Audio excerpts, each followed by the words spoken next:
Bonjour Philippe Dubois. Bonjour. Alors je montre le livre que vous avez publié avec Lise Rousseau chez La Martinière, Petite philosophie des oiseaux, 22 leçons de sérénité inspirées des oiseaux.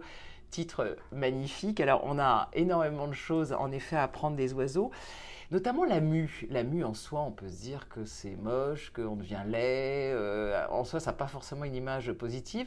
En fait, c'est symboliquement très très intéressant la mue. Comment est-ce que nous, les êtres humains, on pourrait s'inspirer de la mue?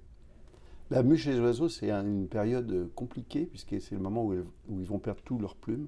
Donc ils deviennent très fragiles. D'un seul coup, ils sont dans l'incapacité de voler, etc. Donc c'est un moment de repli sur soi, un moment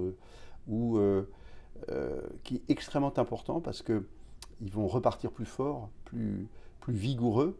Mais ce moment de retraite est vital pour eux. Et nous, on manque aujourd'hui de ces moments de retraite, de ces moments où on fait une pause.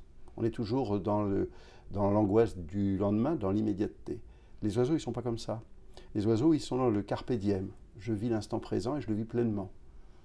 Et c'est ça qui nous manque un peu. Et je pense qu'en s'inspirant et en regardant les oiseaux, on verrait que tout est dans l'instant même. L'instant, ce n'est pas l'immédiat. Et donc, c'est la nuance qu'ils font et que nous ne faisons plus. Alors c'est d'autant plus important aujourd'hui qu'on est dans une époque de bouleversement et de fragilité.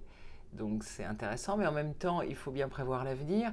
Les oiseaux, on s'est rendu compte, savent prévoir l'avenir. C'est aussi une une des dernières découvertes. Ils savent prévoir l'avenir, ils savent prévoir effectivement un certain nombre d'événements. Et en même temps, cette prédiction de l'avenir leur permet d'accomplir leur présent de façon beaucoup plus intense.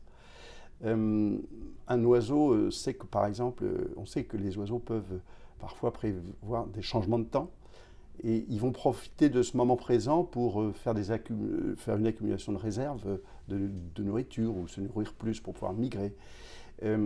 Donc c'est toujours dans cette finalité du bien-être présent. Et c'est pas dans la thésaurisation de bonheur futur. Oui, ils ne vont pas garder leurs graines Non, pour faire un bon investissement c'est ça. financier. Voilà, c'est ça. Ils vont le garder pour pouvoir mieux manger. C'est ça. Donc, tout en étant capable de les repérer partout. voilà. C'est incroyable ça aussi. C'est leur force. C'est leur force. Et c'est là aussi des choses dont on pourrait s'inspirer pour vivre mieux sans forcément revenir à la bougie. Bon, donc il va falloir s'inspirer des oiseaux. C'est Merci. ça. Merci à vous.